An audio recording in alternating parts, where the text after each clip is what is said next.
नमस्कार। स्वागत है आप सबका हमारे इस YouTube channel Hindi literature studies में। आज की इस विषय वस्तु में हम कक्षा 10 के हिंदी के प्रथम पाठ पद की व्याख्या को समझने का प्रयास करेंगे। आपको बता दें कि हमने अपनी पिछली वीडियो में इस पाठ की 1 से 4 पदों की व्याख्या को समझ लिया था। 1 से 4 पदों तक हमने व्याख्या को बता दिया था। वीडियो में हम आगे की व्याख्या को समझने का प्रयास करेंगे। तो आपसे अनुरोध है, अगर आपने पहली वीडियो को नहीं देखा है तो उसे जाकर आप देख लीजिए। तत्पश्चात आप आगे की व्याख्या को समझ पाएंगे। तो चलिए और अधिक विलंब ना करते हुए हम सीधे व्याख्या पर पहुंचते हैं। लेकिन हाँ, उससे पहले आप सबसे अनुरोध है, अगर आप हमारे चैनल पर नए हैं या अभी तक आपने चैनल को सब्सक्राइब नहीं किया है तो आगे के अपडेट के लिए, आगे की विषय वस्तु के लिए आप हमारे चैनल को सब्सक्राइब कर सकते हैं। तो चलिए अब और अधिक विलंब ना करते हुए सीधे व्याख्या को प्रारंभ किया जाए। तो मित्रों, हम आ चुके हैं अपनी विषय वस्तु पर, और जैसा कि हमने पिछली वीडियो में पद 4 तक समाप्त किया था, पद 4 तक की व्याख्या हमने देखा था, और आज हम 5वें पद की व्याख्या को देखेंगे। तो देखिए, चौथे पद में श्री कृष्ण जी कह रहे थे कि मैं अपनी सब गाय चराने जाऊंगा, प्रातः होते ही मैं बलराम भैया के साथ चला जाऊंगा, और माता मैं तुम्हारे कहने से नहीं रुकूंगा, क्योंकि मुझे ग्वाल बाल और गायों के पास जरा भी डर नहीं लगता। तो इस पर माता यशोदा बोलती हैं कि ठीक है, आज सो जाओ, लेकिन कल सुबह मैं तुम्हें अवश्य जाने दूंगी। लेकिन चौथे पद में तो जिद कर रहे हैं, और 5वें पद में वे तुरंत पलट गए हैं और कह रहे हैं कि मैया हाँ न चरे हूँ गाय, मतलब हे माता, अब मैं गाय चराने नहीं जाऊंगा। पहले जिद कर रहे थे और अब कह रहे हैं कि मैं गाय चराने नहीं जाऊंगा। इसका क्या कारण है, क्यों कह रहे हैं, आगे देखते हैं। कहते हैं, सिगरे ग्वाल घिरावत मोसो मेरे पाई पिराई। सिगरे का अर्थ होता है, यहाँ देखिए जो सिगरे है, सिगरे का अर्थ है संपूर्ण, संपूर्ण ग्वाल बाल। घिरावत मोसो, गाय को मुझसे घिरवाते हैं, जो गाय घेरने का कार्य होता है वह मुझ पर सौंप देते हैं। अर्थात संपूर्ण ग्वाल बाल गाय को मुझसे घिरवाते हैं, और इस कारण मेरे पाई पिराई, मेरे पाँव दुखने लगते हैं। पहला कारण यह दे रहे हैं कि संपूर्ण ग्वाल बाल गाय को घिरवाने का कार्य मुझसे करते हैं, और जिस कारण मेरे पैर दुखने लगते हैं। आगे कहते हैं, जौ ना पत्याहि पूछ बलदामहि। पत्याहि का अर्थ होता है विश्वास। यदि तुम्हें मुझ पर विश्वास नहीं है तो अपनी सौह दिलाई, ये शब्द जो है अपनी सौह दिलाई, इसका अर्थ है कि अपनी सौगंध खाकर कहता हूँ। यदि तुम्हें मुझ पर विश्वास नहीं है तो मैं अपनी सौगंध खाकर कहता हूँ, और तुम बलराम भैया से ऐसा पूछ लो कि जो मैं कह रहा हूँ वो सत्य है, कि सभी ग्वाल बाल मुझसे गायों को घिरवाने का काम करते हैं, और इससे मेरे पाँव जो है दुखने लगते हैं। कह रहे हैं कि अगर इस बात पर तुम्हें मुझ पर विश्वास नहीं है तो मैं अपनी सौगंध खाकर कहता हूँ कि तुम बलराम भैया से इसके बारे में पूछ लो। आगे, अब यह सुनते ही माता यशोदा को विश्वास इन पर हो गया है, और वह कहती हैं कि देखिए लिखा है, यह सुन माई जसोदा ग्वालिन गारी देत रिसाई। यह सुनकर, रिसाई का अर्थ होता है क्रोध करना, गारी देना मतलब गारी देत, और ग्वालिन ग्वाल वालाओं को। यह सुनकर माता यशोदा क्रोधित होकर ग्वाल वालाओं को गाली देती हैं, यानी क्रोध करती हैं। कि आगे क्यों क्रोध करती हैं वे भी है, मैं पठवती अपने लड़का को आवे मन बहराई। बहराई का अर्थ यहाँ होता है बहलाना, यानी कहती हैं कि मैं अपने पुत्र को इसलिए भेजती हूँ कि ताकि वह अपना मन बहला सके। और यहाँ कहती हैं कि सूर श्याम मेरव अति बालक मारत ताहि। और यह लोग मेरे पुत्र से काम करवाते हैं, उसे कष्ट प्रदान करते हैं। रिंगाई का अर्थ होता है थकावट, उसे थकान प्रदान करते हैं। इसलिए वह क्रोधित होती हैं कि मैं अपने बच्चे को आराम के लिए भेजती हूँ ताकि वह अपना मन बहला सके, और यह लोग मेरे बालक से काम करवाते हैं, तो वही उन पर क्रोध कर रही हैं। तो इस पद में आपने देखा कि श्री कृष्ण जी कहते हैं कि मैं गाय चराने नहीं जाऊंगा, क्योंकि सभी ग्वाल बाल मुझसे गाय को घिरवाने का काम करते हैं, और इससे मेरे पैर दुखने लगते हैं। अगर आपको नहीं विश्वास है तो आप बलराम भैया से पूछ लीजिए। ऐसा सुनते ही माता यशोदा को विश्वास हो जाता है, और वह संपूर्ण ग्वाल बालाओं को गाली देते हुए क्रोध करती हैं। तो आई होप समझ में आया होगा आपको ये 5वां पद। चलिए अब अगले पद को देखा जाए। अगले पद में एक सखी दूसरे सखी से कृष्ण जी की मुरली के बारे में बात कर रही है। तो चलिए देखा जाए कि सखियां आपस में क्या बात कर रही हैं। तो कहते हैं कि सखी री मुरली लीजे चोरी। एक सखी दूसरे सखी से कहती है कि हे सखी, मुरली लीजे चोरी। इसका अर्थ हुआ कि मुरली को चुरा लिया जाए। किसकी मुरली को? कृष्ण जी की मुरली को। सखियां आपस में बात कर रही हैं कि हे सखी, कृष्ण जी की मुरली को चुरा लिया जाए। आगे कहती हैं, जिन गोपाल कीन है अपने बश, प्रीति शबन की तोरी। कहती हैं कि जिन्होंने कृष्ण जी को अपने बस में कर लिया है। और आगे है प्रीति सबन की तोरी। प्रीति का अर्थ हुआ प्रेम, और सबके प्रेम को नष्ट कर दिया है। अर्थात इस मुरली ने कृष्ण जी को अपने बस में कर लिया है और सबके प्रेम यानी हमारे प्रेम, गोपियाँ अपने प्रेम के बारे में बात कर रहे हैं कि हमारे प्रेम को सबन की तोरी, उसको नष्ट कर दिया है। यानी इस मुरली ने कृष्ण जी को अपने बस में करके हमारा जो प्रेम उनके हृदय में था उसको नष्ट कर दिया है। आगे कहती हैं, छिन एक घर भीतर निसिबासर धरत न कबहूँ छोरी। देखिए छिन का अर्थ हुआ यहाँ छड़, घर भीतर का मतलब होता है घर और अंदर, निसिबासर का अर्थ है रात और दिन। यानी एक क्षण, चाहे वह घर हो, चाहे वह भीतर हो, चाहे रात हो, चाहे दिन हो। आगे है धरत न कबहूँ छोरी, कभी भी छोड़ते नहीं हैं। किसको नहीं छोड़ते हैं? मुरली को। एक क्षण भी वह अपने आप को मुरली से अलग नहीं करते हैं। चाहे घर में हो, चाहे भीतर हो, चाहे रात हो, चाहे दिन हो, एक क्षण भी वह अपने आप को मुरली से अलग नहीं करते हैं।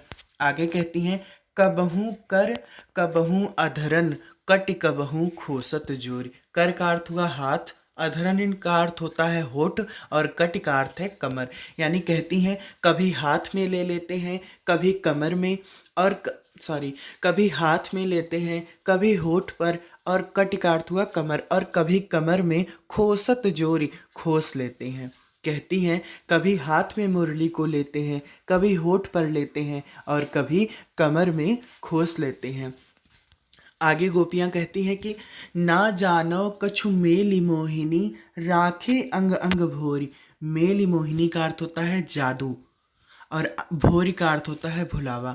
यानी कहती हैं कि ना जानो कछु मेली मोहिनी, यानी ना जाने मुरली ने उन पर क्या जादू कर दिया है कि राखे अंग अंग भोरी, वह सब कुछ भूल चुके हैं, सिर्फ उन्हें मुरली ही याद है। आगे कहती हैं, सूरदास प्रभु को मन सजनी, बंध्यो राग की डोरी। कहती हैं कि प्रभु को यानी कृष्ण जी का मन, हे सखी कृष्ण जी का मन इस मुरली ने प्रेम की डोर में बांध दिया है। इस लाइन का अर्थ हुआ कि सूरदास जी कहते हैं कि गोपियाँ आपस में बात करती हैं कि हे सखी, कृष्ण जी के मन को इस मुरली ने प्रेम की डोर में बांध दिया है। तो इस तरीके से हमने छठवां पद खत्म किया। अब आइए सातवें पद में कृष्ण जी उद्धव से कह रहे हैं। क्या कह रहे हैं देखा जाए। कहते हैं, उद्धव मोहि ब्रज बिसरत नाही, हे उद्धव मुझे ब्रज भूलता नहीं। आगे कहते हैं कि वृंदावन गोकुल वन उपवन, सघन कुंज की छाही। कहते हैं कि मुझे वृंदावन गोकुल के वन उपवन की जो छाया थी, अर्थात वहाँ के जो वृक्षों की छाया थी, वह मुझे नहीं भूलती है। यानी वह अपने ब्रज को याद करते हुए उद्धव से कहते हैं कि हे उद्धव मुझे ब्रज भूलता नहीं। वहाँ की जो सघन कुंज यानी वहाँ के जो वन उपवन थे, वह मुझे बिल्कुल भी नहीं भूलते हैं। आगे कहते हैं और क्या क्या नहीं भूलता है। प्रात समय माता जसुमती, और नंद देख सुख पावत। यानी मुझे प्रातःकाल माता यशोदा और नंद बाबा देखकर सुख प्राप्त करते थे।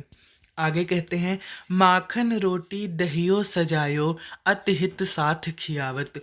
माखन रोटी और सजाओ दही, अतिहित साथ खियावत, अत्यंत स्नेह के साथ खिलाते थे।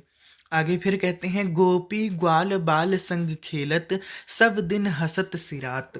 यानी गोपियों और ग्वाल बाल के उसके साथ खेलते खेलते सारा दिन हंसते हुए, सिरात का अर्थ होता है बीत जाता, यानी गोपी ग्वाल बाल के बीच खेलते हुए सारा दिन हंसते खेलते बीत जाता था।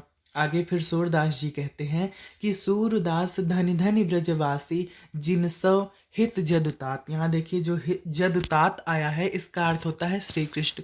यानी सूरदास जी कहते हैं वह ब्रज के वासी तो अत्यंत धन्य है, वह ब्रज के वासी धन्य है जिनके हितकारक, यानी जिनके हितकर भगवान श्री कृष्ण है। यानी भगवान श्री कृष्ण जिनके बारे में सोचते हैं, जिनके हितैषी हैं, वह ब्रज के वासी धन्य हैं। यह 7वां पद था। चलिए अब 8वां पद देखा जाए। 8वें पद में यहाँ पर देखिए उद्धव जो है गोपियों को समझाने जाते हैं और गोपियाँ उनसे जो कहती हैं उसका वर्णन है। मतलब उद्धव यही समझाते हैं, श्री कृष्ण जी ही उन्हें भेजे रहते हैं कि आप जो है गोपियों के मन से हमारे मोह को ख़त्म कर सकते हैं, यदि ऐसा है तो आप जाइए। तो उद्धव वहाँ पर उन्हें समझाने जाते हैं। उसमें गोपियाँ जो इन्हें उत्तर देती हैं उसका 8वें पद में वर्णन है। तो चलिए देखा जाए। गोपियाँ कहती हैं उद्धव मन न भये 10-20। हे उद्धव हमारे पास एक ही मन है, कोई 10-20 मन नहीं है। कहती हैं उद्धव मन न भये 10-20। हे उद्धव हमारे पास एक मन है, कोई 10-20 मन नहीं है। मन का अर्थ ही मस्तिष्क है यहाँ। आगे कहती हैं एक होतो सो गयो श्याम संग को अवराधय ईस। यानी एक होतो एक ही मन था और वह भी श्याम संग, यानी वह भी कृष्ण जी के साथ चला गया। एक ही मन था और वह भी कृष्ण जी के पास चला गया था। को अवराधय ईस, और अब मैं किस ईश्वर की उपासना करूं। गोपियां कहती हैं कि हमारे पास एक ही मन था, वह भगवान श्री कृष्ण के साथ चला गया। को अवराधय ईस, और अब मैं किस ईश्वर की, यानी अब हम सब किस ईश्वर की उपासना करें। आगे कहते हैं इंद्री शिथिल भई केशव बिनु। केशव यानी कृष्ण जी। कहती हैं कि इंद्री बिनु का अर्थ होता है बिना, यानी कृष्ण जी के बिना हमारी इंद्रियां शिथिल हो गई हैं, यानी शक्तिहीन हो गई हैं। इंद्री का मतलब आप लोग जानते हैं ज्ञान इंद्रियां, तो जिससे शरीर का नियंत्रण होता है। तो वही कहते हैं कि अब हमारे ऊपर नियंत्रण नहीं है, हमारी इंद्रियां शक्तिहीन हो गई हैं। क्यों? कृष्ण जी के बिना हमारी इंद्रियां शक्तिहीन हो गई हैं। किस प्रकार शक्तिहीन हो गई हैं? ज्यों देहि बिनु शीस, यानी जिस प्रकार बिना शीस के, बिना शरीर के, शरीर जो है शक्तिहीन हो जाता है, शरीर का महत्व खत्म हो जाता है, उसी प्रकार हमारा भी महत्व श्री कृष्ण जी से था और अब वह नहीं है, तो हमारा भी महत्व खत्म है। हमारी इंद्रियां अब हमारे ऊपर उनका नियंत्रण नहीं है, वह शक्तिहीन हो चुकी हैं। फिर आगे कहती हैं आशा लागी रहत तन श्वासा जीवहि कोटि बरीस।